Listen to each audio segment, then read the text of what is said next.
outside feeling breezy, neighbors waving hi, hello. Trees are swaying to the rhythm like they know just where to go.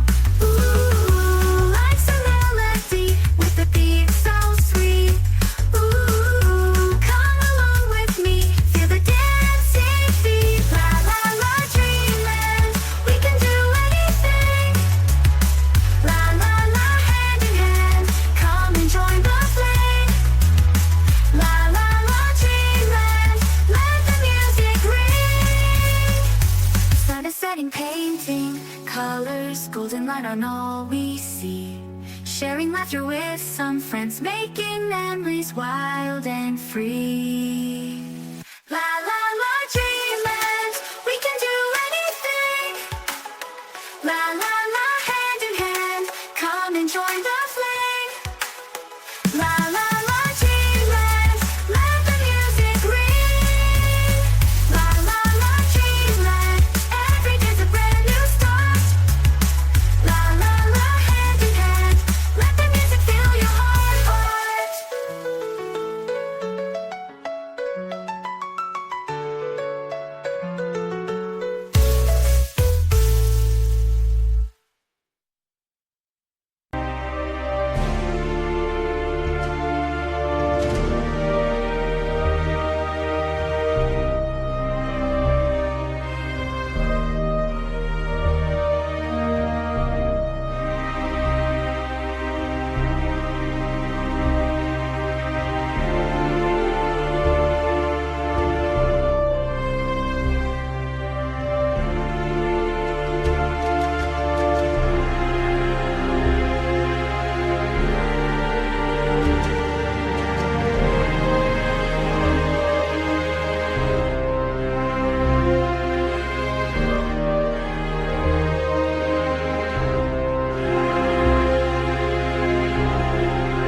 Estamos reunidos esta noche aquí para recibir la palabra de Dios en nuestro corazón. Bienvenidos a las miles de personas que a través de la televisión, de la radio, del internet están recibiendo también la palabra en su corazón. Estamos estudiando todos estos días temas relacionados con la vida, con la muerte, con la salvación, con el santuario. Antes de abrir el texto bíblico para esta noche, quiero decir que el poder transformador de la palabra de Dios es extraordinario. No importa la situación en que te encuentras, no importa cómo está tu familia, o si tienes un hijo destruyéndose por los vicios, si tu vida financiera está mal, si tu vida espiritual está pésima, te sientes un cadáver espiritual. El poder transformador de la palabra de Dios es extraordinario. Y esta noche entra al tanque del bautismo Marta, porque ella quiere nacer de nuevo. Cuando esta noche, antes de entrar aquí, yo hablaba con ella y le decía que hoy día Dios recogía de sus manos la hoja llena de garabatos que ella escribió y le daba una hoja en blanco para escribir una nueva historia. Yo vi emoción en sus ojos. Este privilegio de nacer de nuevo es una cosa que no se puede describir con palabras. Yo me bauticé con 13 años de edad. Hasta hoy recuerdo la emoción que sentí cuando salí del agua del bautismo. Toda tu vida queda para atrás, tu vida pasada, tus pecados son perdonados. Mañana o pasado mañana vamos a estudiar el asunto del bautismo más detenidamente. Pero esta noche vamos a ver la entrega de Marta al Señor Jesucristo. Marta, tú no podemos decir que has sido una gran pecadora que estaba ahí en el fango del pecado, nada de eso. Pero tu vida era vacía. Buscabas un sentido para tu vida y lo has encontrado en Cristo Jesús. Conforme a la promesa bíblica, para que todos tus pecados pasado sean perdonados, para que nazcas a una vida nueva a través del agua. El pastor regalado, como ministro del Evangelio, por mandato bíblico, te bautiza en nombre del Padre, del Hijo y del Espíritu Santo. Amén.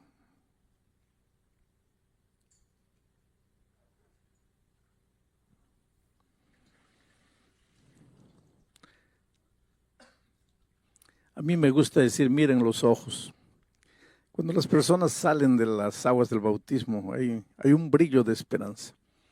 Las cosas viejas pasaron, he aquí todo ha sido hecho de nuevo. Si uno de ustedes todavía no ha pasado por la experiencia del bautismo, pues nunca van a entender.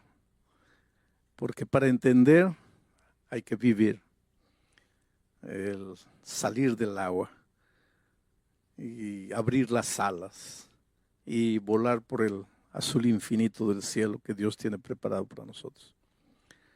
Que Dios bendiga a Marta. Vamos a entrar al mensaje de esta noche. Voy a hacer una pequeña revisión para que ustedes entiendan. El mensaje de esta noche no es fácil de ser entendido. Hay mucho cristiano que lee la Biblia y no logra entender. Esta semana toda estamos diciendo que Jesús es la vida. Él es la vida. La vida no es un periodo de tiempo que respiramos, nos movemos, caminamos, andamos. No. La vida es una persona. La vida es el Señor Jesucristo. Aliás, es interesante esto. Mira, ¿qué es la salvación? La salvación no es una doctrina. La salvación es una persona. Cuando Jesucristo entró a la casa de Zaqueo, Él dijo, hoy ha entrado la salvación a esta casa. Jesús es la salvación. Si quieres ser salvo, no tienes que tratar de hacer nada. Si quieres ser salvo, tienes que vivir en comunión con la persona salvación y ya estás salvo porque Él es la salvación. Si quieres disfrutar de vida plena y si Jesús es la vida, pues no te separes de Jesús y vivirás la vida con sentido, la vida exuberante, la vida plena. ¿Qué es la justicia? Jesucristo o el profeta Jeremías, hablando de la venida del Mesías, dijo que en los días del Mesías Judá sería salvo, Israel estaría seguro, y este será el nombre por el cual lo llamarán Señor, justicia nuestra. Jesús es la justicia. ¿Quieres ser un hombre justo? Pues ve a Jesús, vive una vida de compañerismo con Jesucristo. ¿Qué es la verdad? Se filosofa tanto en la verdad. La verdad es relativa, la verdad es absoluta, que cada uno tiene su verdad. Ahora viene Jesucristo y dice, yo soy la verdad. ¿Quieres encontrar la verdad? Porque te digo una cosa, la verdad es cristalina, la verdad es limpia, pero la verdad es sana. La mentira engaña. Andar en la mentira es andar en la penumbra. Te tropiezas, te caes, sufres. Entrar a la verdad no es fácil, porque la verdad no te dice lo que tienes, lo que te gusta escuchar, lo que quieres oír. La verdad te dice la verdad. La verdad es como un espejo, no te esconde la realidad. Yo quisiera tener cabello, pero cuando voy al espejo, el espejo me dice la verdad. La verdad. Hay mucha gente que no se quiere confrontar con la palabra de Dios porque tiene miedo de la verdad. Y sin embargo, ¿de qué vale que yo me ponga peluca, que ande disfrazando, que parezco que tengo cabello? La realidad es mía. Tengo que aprender a ser feliz con mi realidad. Bueno, ¿qué es la verdad? La verdad es Cristo. Yo soy la verdad, dijo Él. ¿Quieres andar en la verdad? Pues anda con Cristo. Él dijo, yo soy el camino. Hay gente que me dice, pastor, yo no sé cómo salvar mi matrimonio. Pastor, yo no sé cómo educar a mis hijos. Pastor, yo no sé cómo pagar mis deudas. ¿No sabes cómo? Entonces necesitas encontrar el camino. Porque si no sabes cómo, estás perdido. Y si estás perdido, no has encontrado el camino. Y Jesús es el camino. Ve a Jesús, vive con Él, no te separes de Él. Tú te das cuenta que la vida cristiana toda es comunión con Cristo. Es por eso que el centro de la experiencia cristiana es Jesucristo. No es tu ropa, no es la música, no es la comida, no es el cabello, no es el sábado, no es el diezmo. Todo eso tiene su importancia y tiene su lugar en la vida cristiana, pero el centro del cristianismo es Cristo. Por eso el cristianismo se llama cristianismo. El centro de la vida del cristiano no es la iglesia, porque si fuera la iglesia, el cristianismo tendría que cambiar de nombre, tendría que llamarse iglesismo, pero se llama cristianismo porque Jesús es el centro de la vida cristiana. Y entonces, ¿por qué vamos a la iglesia? Porque Jesús dice que Él es la cabeza y la iglesia es su cuerpo. Y si yo quiero estar con Cristo, tengo que estar en su iglesia, porque simboliza el cuerpo de Cristo. Y si yo amo a Jesús, amo la cabeza y amo el cuerpo. No puedo separar ambas cosas. Bueno, vamos a entrar al tema de esta noche. Aquí está Jesús, Él es la vida. Si Jesús es la vida y yo me separo, entro al territorio de la muerte.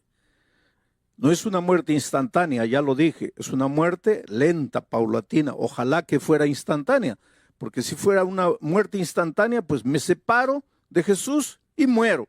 Y se acabó, ya no hay dolor, ya no hay sufrimiento, porque los muertos nada saben. El asunto es que esta muerte no es instantánea, es un morir muriendo en gerundio. Desde el momento que me separo de Jesús, empiezo a morir. Muere mi familia, mi vida financiera, mi vida profesional, mi vida personal, mueren mis valores, mis virtudes. Y finalmente mueren las ganas de vivir y no quiero vivir más. Ahora, un día me encuentro aquí desesperado, todo anda mal en mi vida, tengo ganas de matarme. Y yo pregunto, ¿hay solución? Claro que hay solución. ¿Y cuál sería la solución lógica? Pues volver al Señor Jesucristo. Solo que ahí, cuando estoy volviendo al Señor Jesucristo, aparece el enemigo y dice, no. La palabra de Dios, porque el diablo usa la palabra de Dios cuando le conviene.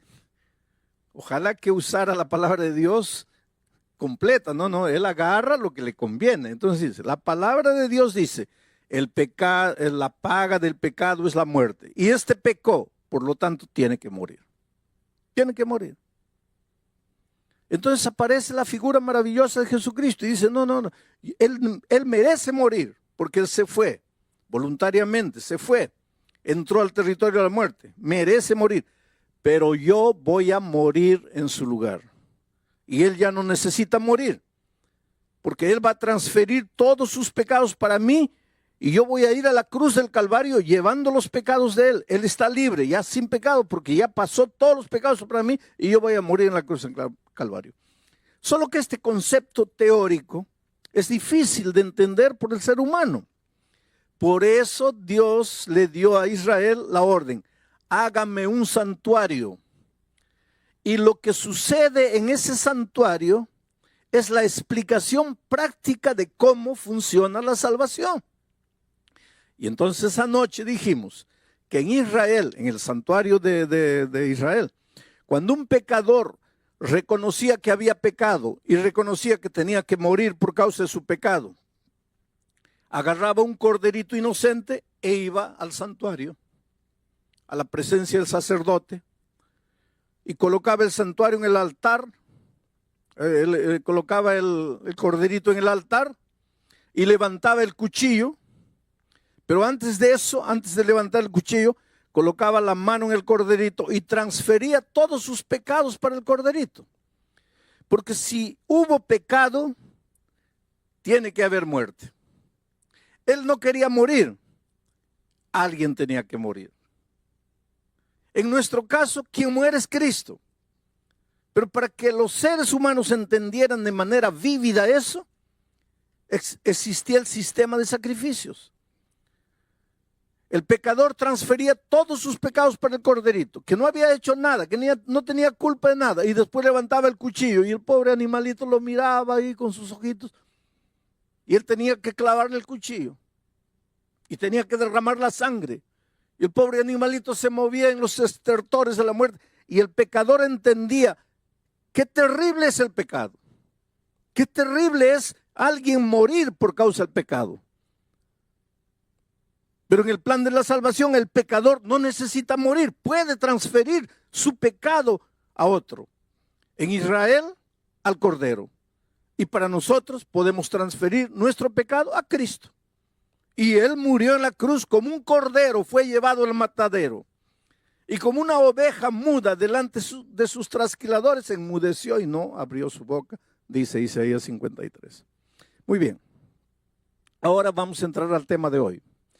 Una vez que había sido sacrificado el cordero, el pecador ya estaba libre de sus pecados, porque ahora todos sus pecados habían pasado al cordero. Y el cordero ya había muerto por sus pecados. Pero no terminaba el ceremonial ahí. Y ahora voy a leer para ustedes lo que dice Levítico capítulo 4, versículo 30. Luego que el corderito había muerto y la sangre se había derramado, luego, con su dedo, el sacerdote tomará de la sangre y la pondrá sobre los cuernos del altar del holocausto y derramará el resto de la sangre al pie del altar.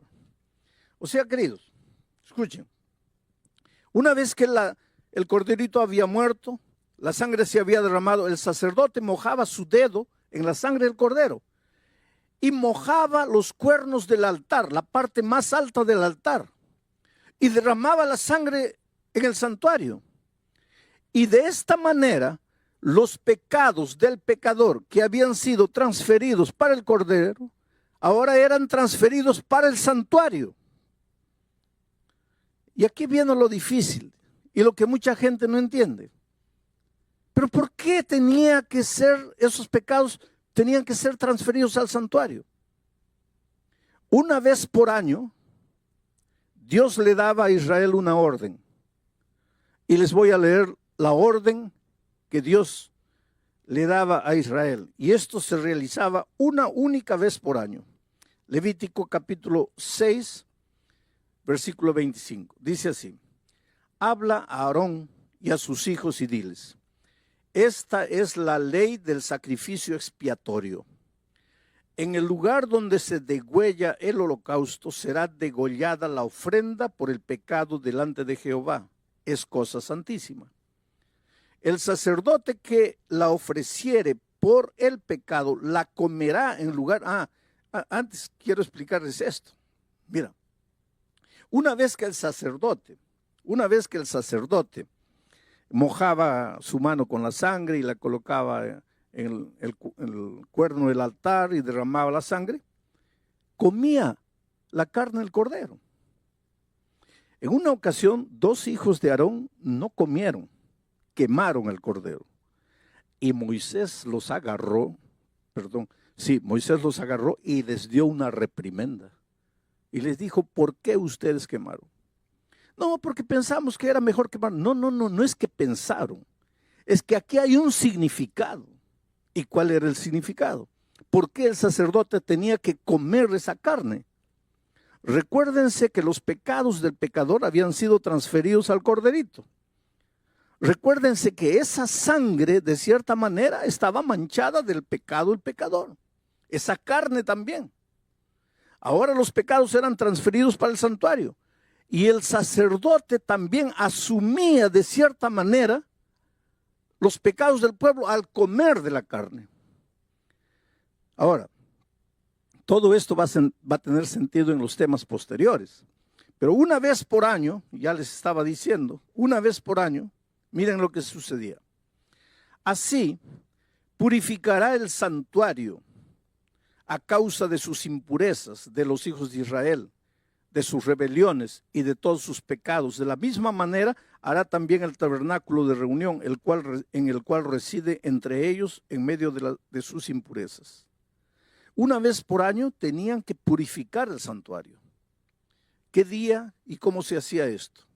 En el versículo 29 dice: en el mes séptimo, a los 10 días del mes afligiréis vuestras almas y ninguna obra haréis, ni el natural ni el extranjero que mora entre vosotros, porque en ese día se hará expiación por vosotros y seréis limpios de todos vuestros pecados delante de Jehová.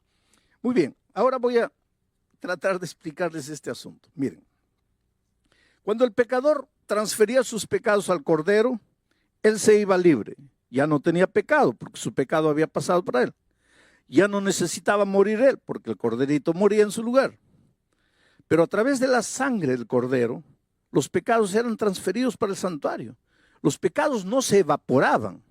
No es porque él dijo, perdón, ya se hicieron humo. Los pecados estaban registrados, estaban manchados en el altar del santuario con la sangre del Cordero.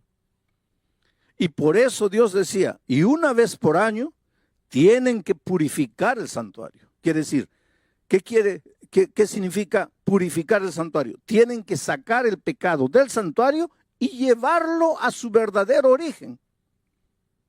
Entonces, en ese día, que era llamado el día de la expiación, el sacerdote se vestía una ropa bonita, especial, que solo se vestía ese día, realizaba el sacrificio del Cordero y entonces entraba al lugar santísimo, a la misma presencia de Dios, confesando los pecados del pueblo.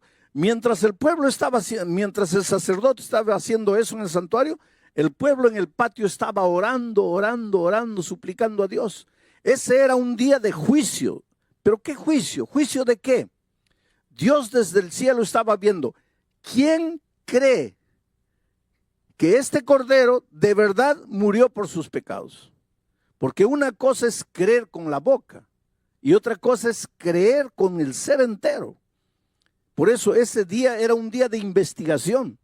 Dios quería saber quién de entre el pueblo realmente creía que ese Cordero había muerto en su lugar. Mientras eso, el sacerdote en el lugar santísimo estaba haciendo todo el ceremonial. Pero sucedía otra cosa. Ese día se traían 2 machos cabríos, cabra macho, 2 machos cabríos, se traían al santuario. Ahora miren, todo esto está escrito ahí, cuando ustedes tengan tiempo lean. Se escogía un macho cabrío para representar a Cristo. Era ese macho cabrío dedicado a Dios. El otro macho cabrío era dedicado a Azazel. Azazel era un símbolo de los demonios, del diablo, en realidad. El macho cabrío dedicado a Dios era sacrificado. Como todos los días, el animalito era sacrificado. Ese animalito simbolizaba al Cordero de Dios que un día iba a pecar el mundo, iba a limpiar el pecado del mundo. Ahora, después que se había hecho el ceremonial, miren esto interesante. El sacerdote transfería ahora él todos los pecados confesados de todo el año, de todos los israelitas, transfería esos pecados para el macho cabrío dedicado a Azazel y lo soltaba al desierto. Y el animal se iba por el desierto llevando simbólicamente todos los pecados y moría en el desierto, de hambre, de inanición, de sed, moría cargando todos los pecados de la humanidad. Y entonces mucha gente piensa y dice así, quiere decir que nosotros somos salvos por el diablo, porque ese macho cabrío simbolizaba al diablo. Quiere decir que nosotros somos salvos por el diablo, que el diablo se lleva finalmente nuestros pecados. No es así. Somos salvos por el sacrificio del Cordero de Dios que quita el pecado del mundo. Y entonces, ¿por qué el macho cabrío dedicado a Azazel se llevaba los pecados? Porque aunque los pecados ya fueron perdonados para el ser humano, hay un verdadero autor de todos los pecados. El que inventó el pecado, el padre de los pecadores, el que llevó a la humanidad toda a caer en el pecado, el que engañó a Adán y Eva, el que te engaña todos los días, el que quiere destruir tu vida, y ese es el diablo. Y finalmente, aunque Cristo nos salva por su gracia maravillosa, por el sacrificio del Cordero, el diablo tiene que asumir la responsabilidad final del origen del pecado. Y es por eso que ese macho cabrío era llevado y llevaba cargando simbólicamente los pecados confesados de todo el pueblo. No para hacer expiación por el pueblo, porque quien hacía expiación era el Cordero de Dios. Él llevaba porque finalmente era el responsable del origen de todos los pecados. Ahora yo sé que todo esto es un poco complicado, pero es lo que la Biblia dice y yo tengo que explicarlo de la mejor manera, de la manera más... Miren que yo estoy saliendo de las complicaciones para tratar de explicarles de la manera más simple. Pero lo que realmente me importa esta noche es que tú eres precioso a los ojos de Dios.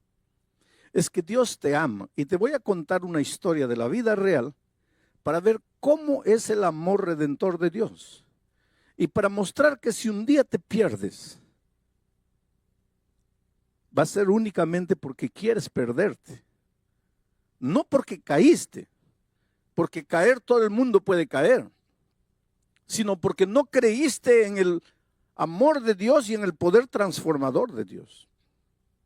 Antonio era un muchacho de 14 años. Nunca conoció a su padre. Tenía un hermanito de 10 años, hijo del mismo padre.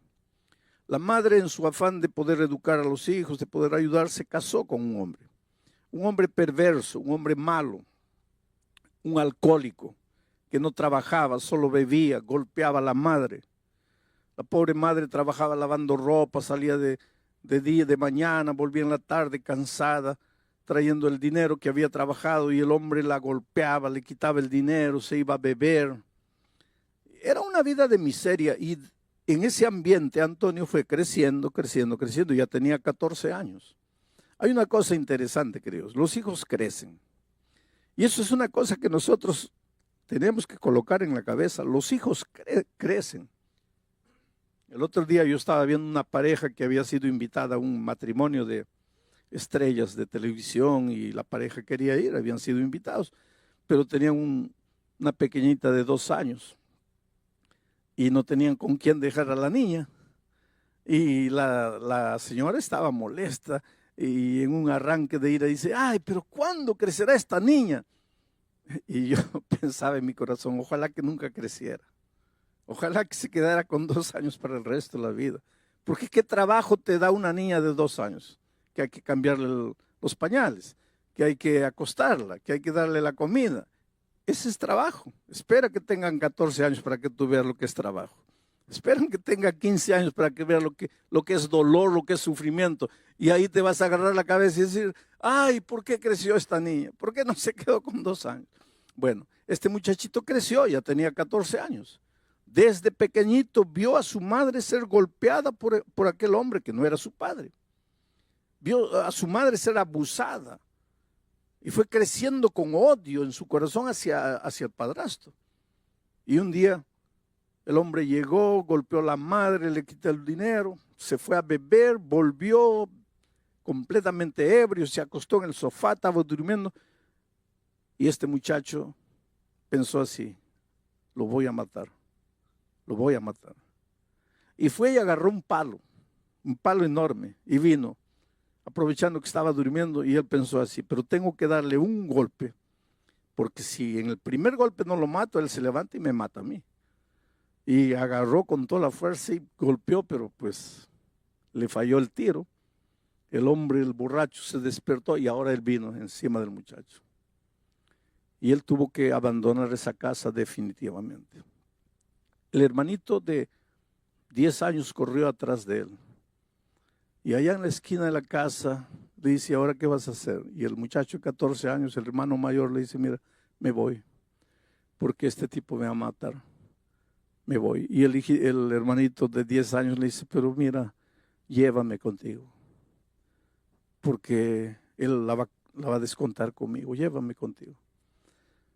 Y él miró a su hermanito de 10 años y le dice, mira, yo quisiera llevarte, pero no puedo, porque la vida no va a ser fácil para mí. ¿Cómo sobrevivir? ¿Y para qué te voy a hacer sufrir? Sobrevivir yo de alguna manera voy a lograr, pero contigo. Tú eres un niño, tú necesitas quedarte. Está mamá ahí. Y el hermanito le dice, no, llévame contigo. No, no puedo llevarte, trata de entenderme. Y el muchachito comenzó a llorar y él comenzó a irse, viendo llorando a su hermano. Por favor, llévame. Y el hermano se fue. Y pasó miseria, comió basura, vivió en la calle mucho tiempo, hasta que un día llegó un crucero, un navío a su ciudad y se metió ahí de polizonte, sin que nadie supiera. Estuvo una semana en el barco, muriendo de hambre, sin comer, escondido en el depósito, hasta que un día lo descubrieron y lo llevaron al capitán. Y el capitán le preguntó: ¿y cómo entraste aquí? Y le dijo: te voy a arrojar ahora al mar. No, por favor. Entonces le dijo el capitán: mira, vas a ir a la cocina y vas a ayudar al cocinero, a los cocineros allá, a lavar platos, a pelar papas, ve allá. Y fue así que él conoció al chef del navío, un hombre ya de edad. Él le contó su historia. El hombre se compadeció del muchacho y le dijo: mira, yo te voy a enseñar a cocinar y nunca vas a pasar hambre. Y esta es una profesión que te va a dar mucho dinero. Y lo adoptó prácticamente como su hijo. Y lo fue cuidando y enseñando. Después, cuando llegaron a la ciudad, lo dejó ahí, pero después fue visitándolo, ayudándolo, enseñándolo.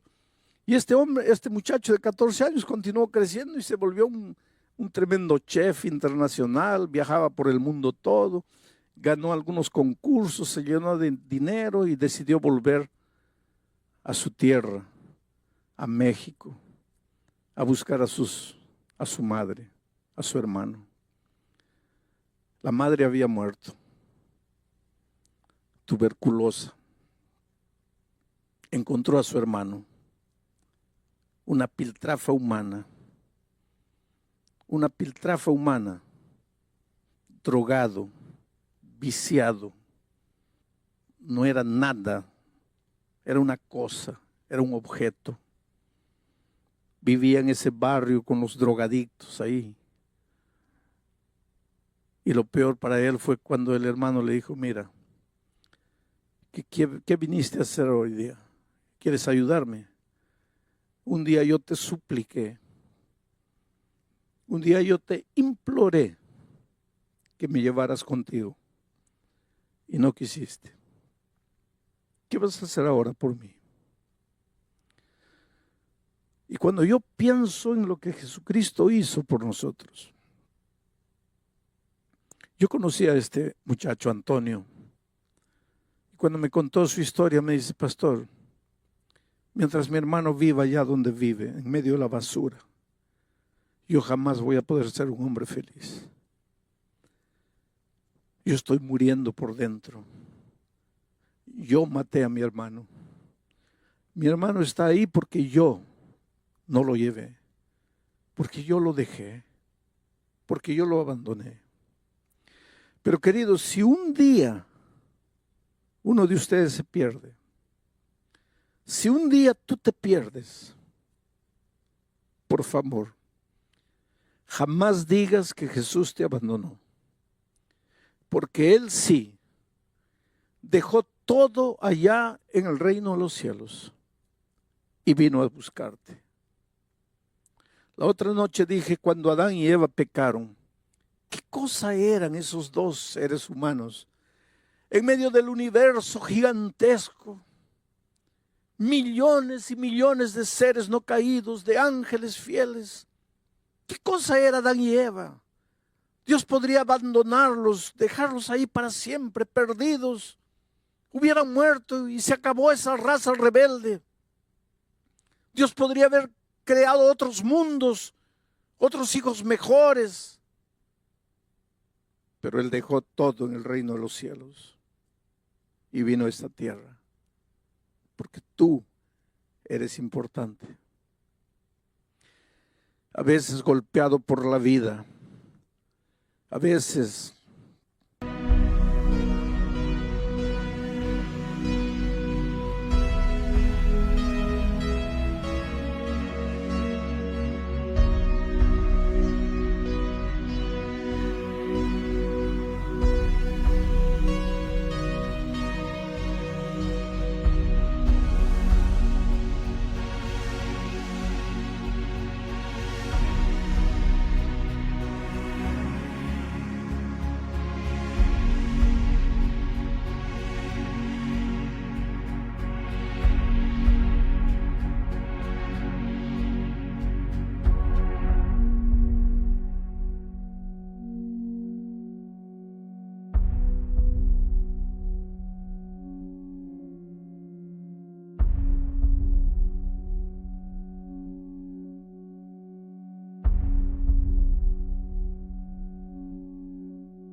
destruido por tus propios errores, atormentado por tu conciencia, azotado por tu culpa, te preguntas, ¿qué ve Dios en mí para buscarme?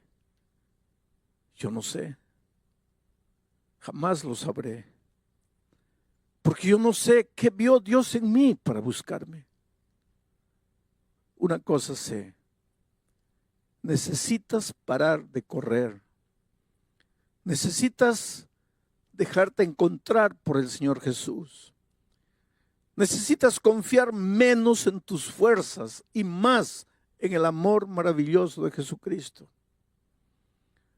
Estás inmerso en un mundo materialista, en un mundo consumista, en un mundo humanista que te enseña, saca la energía interior, saca la vibra. ¿Qué energía interior? Dentro de ti solo hay un pozo de frustración, de fracaso. Levanta tus ojos al cielo, clama a Dios, ríndete, entrégate, sométete al poder divino. Dile, Señor Jesucristo, he intentado todo, he luchado solo, estoy cansado, estoy herido, no puedo más. Déjate encontrar por el Señor Jesucristo. Él ya vino a la tierra, Él asumió tu culpa, Él cargó tus pecados, Él murió en la cruz del Calvario por ti. Él fue despreciado, rechazado, azotado, Él sangró. A Él lo insultaron para que a ti nadie te rechace. Las puertas se abrieron. Bienvenido a la familia de Dios. Pero tienes que venir con tus propias piernas. Tienes que querer. Dios no te puede arrastrar. Por eso la Biblia dice, hoy es el día de buena nueva. Hoy es el día de salvación. Allí donde estás, entrégate al Señor Jesucristo. Ríndete. Deja de correr solo, deja de luchar solo. Dale a Dios la oportunidad de hacer por ti lo que tú no puedes. Pero te voy a leer un texto más para terminar el mensaje de esta noche. ¿Qué tiene que ver la historia del sacrificio? ¿Qué tiene que ver el ceremonial de la expiación? ¿Qué tiene que ver lo que el sacerdote hacía en el día de la expiación? ¿Qué tiene que ver la purificación del santuario con nosotros? Hebreos capítulo 9, versículos 12, 13 y 14 dice lo siguiente. Y no por sangre de machos cabríos, ni de becerros, sino por su propia sangre, entró una vez para siempre en el lugar santísimo, habiendo obtenido redención eterna.